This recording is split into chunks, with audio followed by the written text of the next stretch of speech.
Good morning students. पिछले class में मैंने बात किया था 11th अकाउंटेंसी की अकाउंटिंग की कुछ बेसिक टर्म्स की।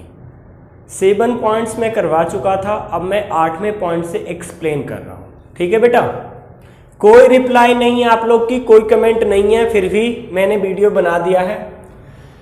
रिसीट्स 2 टाइप्स के हो सकते हैं, capital receipts and revenue receipts. पहले बात को समझे, कैपिटल और रिवेन्यू है क्या। ऐसी रिसीट्स जो ईच ईयर मुझे हो, हर साल मुझे रिसीव हो, वो होता है रिवेन्यू रिसीट्स। और ऐसा रिसीट्स जो कई वर्षों में मुझे मिले, मोर देन 1 ईयर में रिसीव हो, वो होता है कैपिटल रिसीट्स। ठीक है, ऐसा रिसीट्स जो हर साल मुझे मिले वो रिवेन्यू रिसीट्स, जो कई वर्षों में एक बार मिले वो कैपिटल रिसीट्स। अब मैं लिखवा इंग्लिश में देता हूं, समझा हिंदी में दिया है।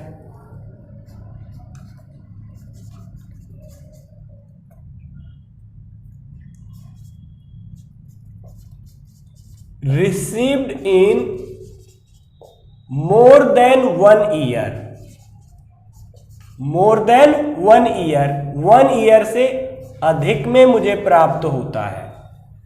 नॉर्मली ये मेरा बिजनेस एक्टिविटीज के कारण नहीं होता है, या तो मैं पैसा लोन लेता हूं, या मालिक पैसा लगाता है, या मैं शेयर अपना बेचता हूं, या कोई फिक्स असेट्स अपना बेचता हूं, तो मुझे इस तरह की रिसीट्स मिलता है। ठीक है, अब मैं इसकी एग्जांपल भी लिख देता हूं।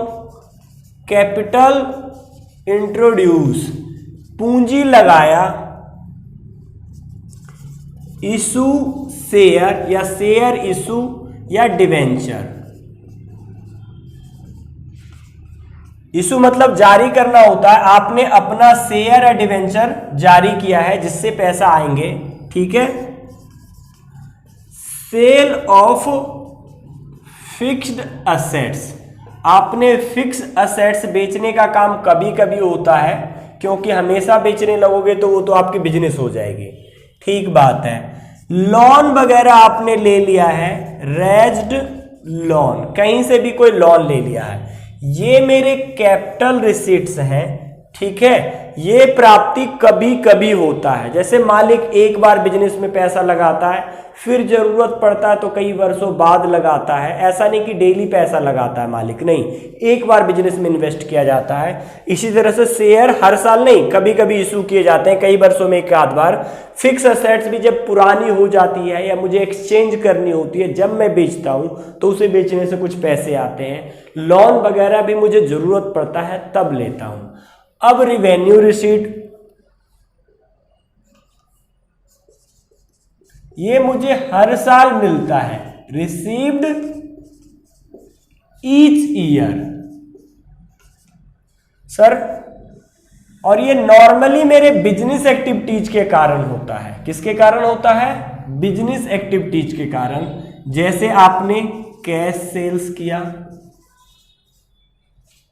ठीक है जी, या आपने उधार बेचा था तो आपको डेटर से मिल गया होगा। रिसीव्ड फ्रॉम लिख लेना यहां पे, फ्रॉम डेटर, रिसीव्ड फ्रॉम कोई बिल है उसके कारण, चेक वगैरह, इसके कारण आपको पैसा मिलता है। बताओ बेटा, रिसिप्ट में कोई दिक्कत है क्या? रिसिप्ट 2 प्रकार के हो सकते हैं, कैपिटल रिसीट्स और रिवेन्यू रिसीट्स। कैपिटल रिसीट्स जो मुझे कई वर्षों में मिले, रिवेन्यू रिसीट्स जो मुझे हर साल मिले। ठीक है, रीजन दोनों का अलग अलग। रिवेन्यू रिसीट्स नॉर्मली मेरे बिजनेस एक्टिविटीज के कारण, और capital receipts other than business activities के कारण।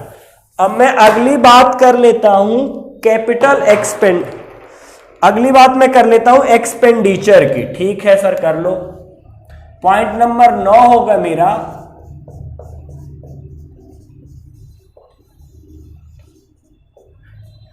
एक्सपेंडिचर का मतलब हिंदी में होता है खर्चा। क्या होता है बेटा? खर्चा। मैंने आप लोगों के लिए हिंदी लिखवा दिया है, तो अब मैं इसके बारे में बात करने जा रहा हूं, खर्चा के बारे में।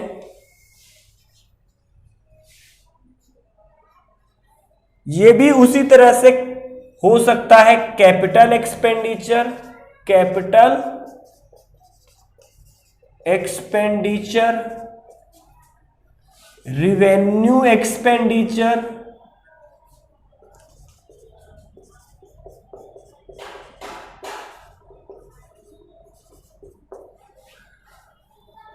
और एक और लिखवा देता हूं मैं, डिफर्ड रिवेन्यू एक्सपेंडिचर, ये भी होता है, ठीक है। Deferred revenue expenditure, deferred revenue expenditure, ये तीन बातें मुझे आपको समझाना है अच्छे से, बिल्कुल अच्छे से। जब आपको पहली बात में कैपिटल रिसीट समझ में आ गया हो तो एक्सपेंडिचर, बस वर्ड रिसीट के जगह पे एक्सपेंडिचर लगा देना है। ऐसा एक्सपेंडिचर जो कई वर्षों के लिए किया जाता है, ऐसा एक्सपेंडिचर जो कई वर्षों के लिए किया जाता है या कई वर्षों में एक बार किया जाता है, वो होता है कैपिटल एक्सपेंडिचर। जैसे land, building, furniture, fixer, machine, plant, ये चीजें बेटा बार बार हर बार नहीं खरीदा जाता है, कई वर्षों में एक आध बार खरीदा जाता है। जैसे मैं एग्जांपल दूं आपको, आपके होम लेवल पे आपके घर में टीवी, आई होप सो कि 2-3 साल में एक आध बार बदला जाता होगा, मतलब 1 साल से तो ज्यादा लग जाता होगा, कितने भी फैंसी आप लोग हो तभी भी। इसी तरह से मोटरसाइकिल, स्कूटर, या कोई बिल्डिंग बनवाते हो आप, कोई फर्नीचर, कुशन वगैरह खरीदते हो, सोफा सेट वगैरह, वो भी। इसी तरह से बिजनेस में भी कुछ खर्चे ऐसे होते हैं जो कई वर्षों के लिए एक बार कर दिया जाता है, जो खर्चा कई वर्षों में किया जाता है। जैसे फर्नीचर खरीदना, प्लांट खरीदना, मशीनरी खरीदना, बिल्डिंग बनवाना, ठीक है बेटा, एसी लगवाना, ये सब मेरे कैपिटल एक्सपेंडिचर है, ठीक है सर। रिवेन्यू एक्सपेंडिचर, ऐसा एक्सपेंडिचर जो मुझे डे टू डे बिजनेस के ऊपर खर्च किया जाता है, बिजनेस को रन करने के लिए हमें हर साल लगभग करना पड़ता है। इसके बहुत सारे एग्जाम्पल हो सकता है, रेंट मुझे हर साल देने पड़ते हैं, ठीक है, आने जाने का खर्चा, कन्वेंस का खर्चा होता है, बिजली का बिल, पानी का बिल, ठीक है बेटा, ये सब मुझे हर साल करने पड़ते हैं लगभग। ये रिवेन्यू एक्सपेंडिचर हो गया। सर ये तीसरा क्या भला है? 2 तो अच्छे खासे समझ में आ गया था बेटा, ये भी समझ लो, ये दोनों के बीच की सिचुएशन है, ये कैपिटल भी नहीं है, रिवेन्यू भी नहीं है, मतलब कई वर्षों के लिए भी नहीं किया जाता है, लेकिन एक वर्ष में भी इसका बेनिफिट नहीं मिलता है। इसका एक ही एग्जाम्पल है बेटा एडवर्टाइजमेंट। कुछ एडवर्टाइजमेंट कॉन्ट्रैक्ट 3 से 7 साल के लिए किया जाता है, 5 साल के लिए, तो बेटा इतने टर्म के लिए जो भी एक्सपेंडिचर किया जाता है, लेकिन इसका बेनिफिट, मैं एक्सपेंडिचर आज कर देता हूं लेकिन इसका बेनिफिट आने वाले 3, 4, 5 सालों तक मिलता रहता है मुझे, तो ये क्या हो गया? खर्चा तो आज के डेट में हो गया, ठीक है, ऐसा भी नहीं कि दोबारा कभी नहीं करना पड़ेगा, करना पड़ेगा, लेकिन इस खर्चे का बेनिफिट मुझे आने वाले फ्यूचर ईयर में मिलते रहेंगे। मतलब इस खर्चे को कई वर्षों तक मैं बांट सकता हूं कि खर्चा मैंने आज किया है, यदि 5 साल के लिए किया है तो 5 साल के लिए डिफर्ड हो जाएंगे। मान लो मैं कोई ब्यूटी क्रीम बनाता हूं और मैं आलिया भट्ट से एडवर्टाइजमेंट कराता हूं, 5 साल के लिए कॉन्ट्रैक्ट करवाता हूं, मैंने उसे 2 करोड़ रुपए दिए। कितने दिए जी? 2 करोड़ दिए 5 ईयर के लिए। तो मेरा 1 साल का खर्चा जितना आएगा, 1 साल में केवल उतना ही दिखाऊंगा, बाकी का खर्चा को मैं डिफर्ड कर दूंगा। डिफर्ड का मतलब यहां पर होता है आगे ट्रांसफर कर दूंगा कि इस ईयर का खर्चा मेरा 2 करोड़ का 5th पार्ट है, बाकी आने वाले 5 साल तक इसका बेनिफिट मुझे मिलता रहेगा। ठीक है सर, समझ में तो आ गया है, अब लिखवा दो। लिखवा देता हूं जब आप लोगों ने कहा है तो।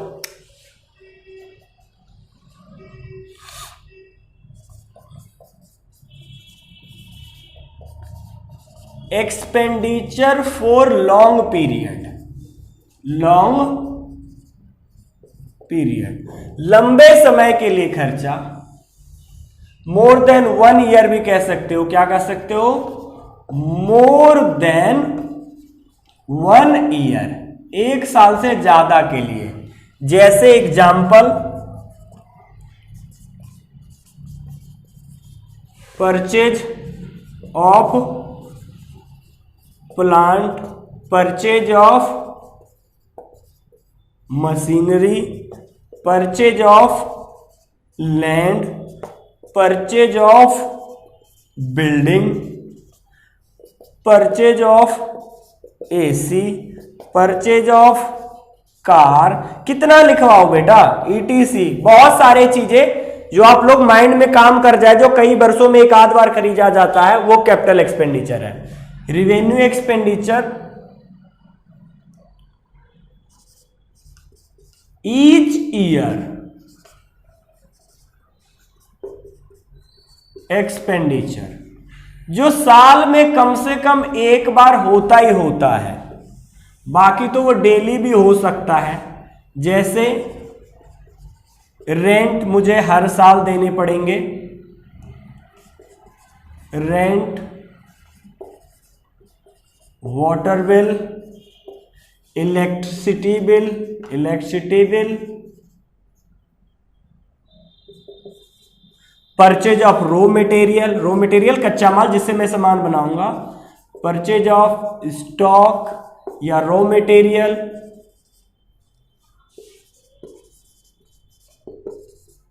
ठीक है सर, समझ में आ गया। अब आगे चलो, ये हो गया बात, ये एग्जाम्पल था, काटा नहीं है, समझ जाओ आप। बेटा किसी बच्चे ने 11वीं के आज तक एक नोट्स तक नहीं दिखाया है, किसी का रिप्लाई भी नहीं आता है, चलो कोई बात नहीं। आगे डिफर्ड में तो मैंने बता ही दिया, एडवर्टाइजमेंट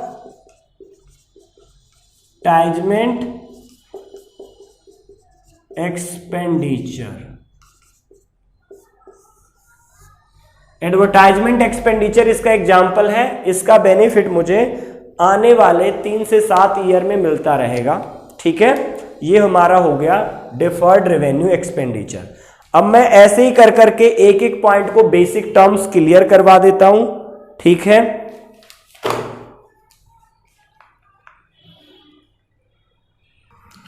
ठीक है बच्चों, अगला पॉइंट भी मैं करवा देता हूं, एक्सपेंसेस। ये पॉइंट नंबर 10 है आपका, सब पार्ट भी करवाते जा रहा हूं। एक्सपेंसेस, बेटा एक्सपेंसेस कुछ नहीं, जो बिजनेस चलाने के लिए खर्चा होता वो एक्सपेंसेस होता है। बोले तो रेवेन्यू एक्सपेंडिचर का ही दूसरा नाम है एक्सपेंस।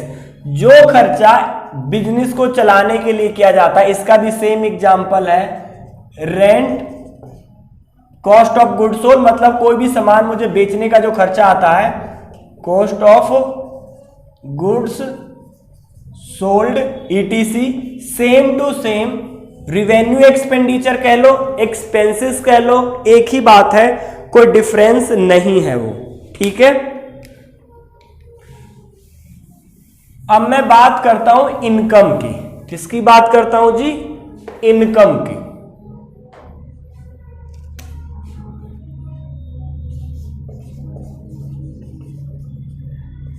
इनकम, अब इसको समझ लो आप। मैंने जितना भी प्रॉफिट से पहले का सिचुएशन है इनकम, मान लो मैं कोई भी सामान 4 लाख को खरीदकर 5 लाख को बेचता हूं, जो दोनों के बीच का डिफरेंस है वही मेरा इनकम है, ठीक है जी। Sale minus cost of goods sold equal to income, यही इनकम है, इनकम इसके अलावा कुछ नहीं है, यही बात मुझे बताना है, ठीक। इसको मैं ऐसे कह सकता हूं, इनकम बोले तो रिवेन्यू माइनस एक्सपेंसेस। रिवेन्यू बोले तो सेल, जितने में मैंने कोई भी सामान सेल किया है। एक्सपेंसेस में किसी भी चीज को बेचने के ऊपर जितना भी मेरा खर्चा आया, सारा खर्चा, कॉस्ट ऑफ गुड्स सोल्ड। इसी को मैं थ्योरी में बोलूं तो मैं क्या कह सकता हूं? Revenue is difference of, sorry, income is difference of revenue and expenditure. Hindi में इनकम रिवेन्यू और एक्सपेंडिचर का अंतर है। एग्जाम्पल,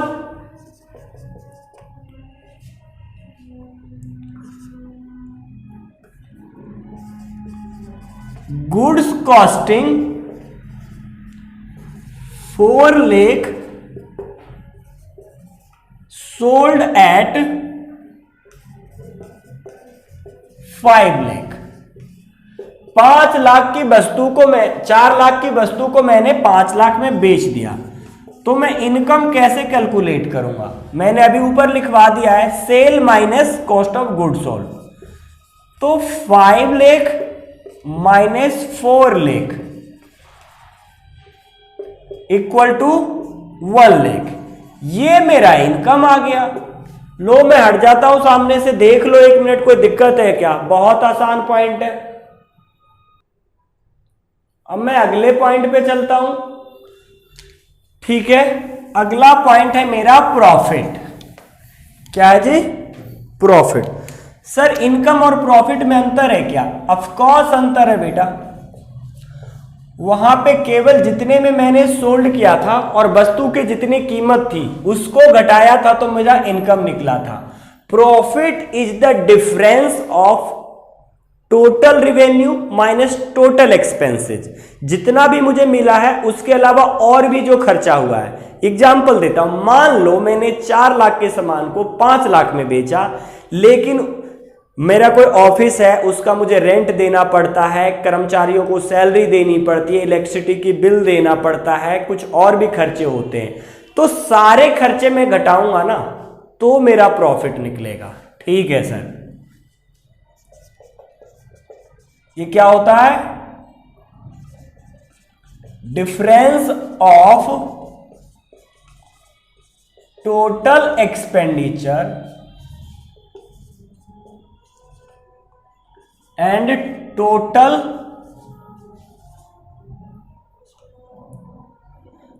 एक्सपेंडिचर एंड टोटल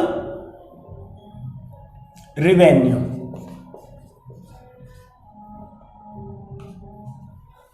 मैं प्रॉफिट निकालूंगा तो कैसे निकालूंगा? Total revenue minus total expenditure. जितना भी मुझे टोटल रिवेन्यू हुआ उसमें से टोटल खर्चे को घटा दूंगा, टोटल खर्चे को मैं माइनस कर दूंगा तो मेरा प्रॉफिट निकल जाएगा। सर लॉस बताओ। ठीक है, इसके नीचे मैं लॉस बता देता हूं। लॉस भी सेम ही बात है जी, difference of total expenditure and total revenue. Loss जब होगा जब मेरा एक्सपेंडिचर ज्यादा होगा और मेरा रिवेन्यू कम होगा। Total expenditure minus total revenue. Sir ये तो बहुत आसान था। हाँ बेटा, जस्ट अपोजिट। यदि आपने कमाया ज्यादा है, खर्चा कम किया है तो प्रॉफिट। आपका खर्चा हो गया ज्यादा और आपका सामान बिका कम में तो लॉस। बहुत आसान था सर, ये तो नहीं बताते तो भी हो जाता। अब अगला पॉइंट, ये पॉइंट नंबर डालते जाना, प्रॉफिट अलग 12वां या 13वां पॉइंट था ये 14th। अब मैं बात करता हूं गेन की। बेटा profit on sale of fix assets, जो मेरा नॉन बिजनेस ट्रांजैक्शन होता है उसे करने के कारण यदि मुझे कोई प्रॉफिट हो जाए ना, उसे गेन कहते हैं। मेरा नेचुरल बिजनेस नहीं है, लेकिन उस बिजनेस की कोई भी संपत्ति को मैं बेच देता हूं और वो ज्यादा वैल्यू में बिकता है तो गेन होता है। तो इसको आप ऐसे सिंपली कह सकते हो, profit on sale of fixed assets, fixed assets या इन्वेस्टमेंट वगैरह। ठीक बात है सर, यहां तक बातें हो चुकी है जी गेन। अब मैं बात कर लेता हूं अगला परचेज की।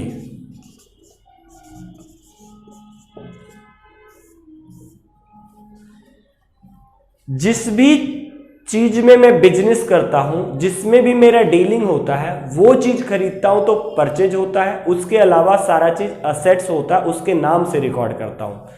मान लो कई सारे एग्जांपल दूंगा, मेरा फर्नीचर के बिजनेस है और मैं फर्नीचर परचेज करता हूं तो मेरे लिए परचेज है, ठीक है। और कुछ भी उसके अलावा परचेज करता हूं तो मेरा असेट्स है, उसको मैं उसके नाम से रिकॉर्ड करूंगा। अच्छा, अब दूसरी बात पे आ जाओ।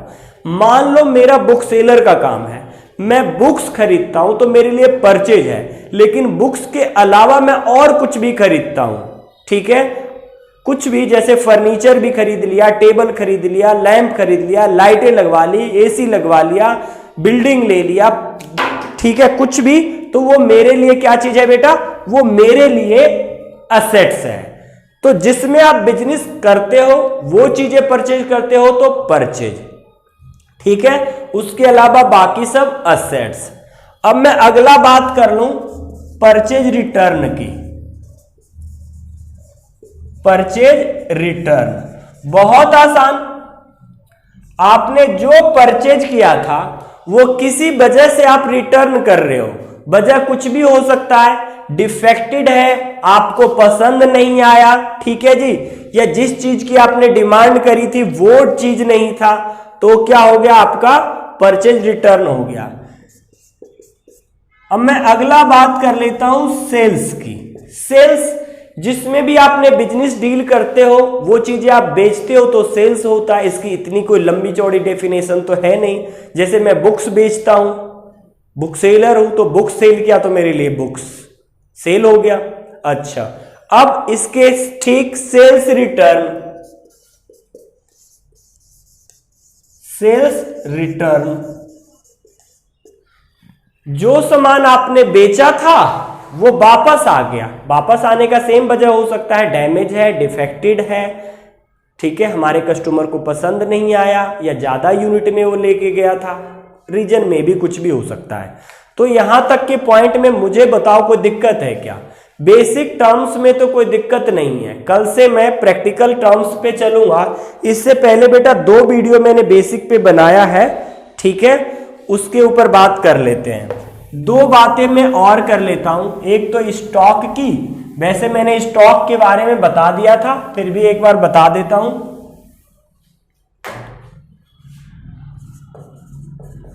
स्टॉक इन ट्रेड, सिंपल सा मीनिंग समझ लो, फाइनेंशियल ईयर के एंड में, वर्ष के अंत में जो भी आपका अनसोल्ड गुड्स रह जाता है वो आपका स्टॉक इन ट्रेड कहलाता है। मान लो आप 500 कॉपी खरीद के लाए, 31 मार्च को सारा हिसाब किताब कर रहे हो, 50 कॉपी आपका बचा हुआ है, वो स्टॉक इन ट्रेड है। क्या चीज है जी? स्टॉक इन ट्रेड है। अब मैं अगली बात पे चलता हूं, इन्वेंट्री।